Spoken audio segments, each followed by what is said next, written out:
తర్వాత కింద దిగి ఫ్యాను ట్రైల్ వేయమని చెప్తే ఫ్యాను స్విచ్ చేసి ఆన్ చేసి చూసిన తర్వాత అసలు షేక్ అనేది లేదండి. షేక్ లేకుండా చక్కగా స్ట్రైట్గా అయితే తిరిగింది. దాన్ని 2-3 సార్లు అయితే ఆఫ్ చేసి ఆన్ చేయించాను, ఎందుకంటే మళ్ళీ షేక్ వస్తుందేమో అని చెప్పి. కానీ షేక్ రాకుండా పర్ఫెక్ట్గా సెట్ అయిపోయింది. ఇక కాకపోతే ఏంటంటే ఆ బెజ్జం బాగోలేదు చూసేదానికి.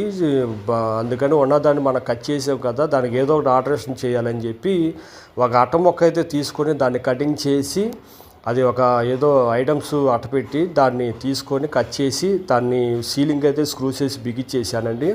బిగించిన తర్వాత మళ్ళీ ఆ అట్ట ఏమైనా రాటుకి రాసుకుంటుందేమోనని చెప్పి దాన్ని మళ్ళీ స్విచ్ చేసి ఆన్ చేయించిన తర్వాత చూస్తే రాటుకి ఫ్యాన్ రాటుకి అట్ట మొక్కకి అసలు ఏం తగలట్లేదండి. అది చక్కగా టచ్ అవ్వకుండా చక్కగా స్మూత్గా తిరుగుతుంది. అది దాని మీద ఏంటంటే మళ్ళీ ఈ అట్ట మొక్కలు ఊడిపోకుండా పేస్ట్ అయితే వేసేసానండి.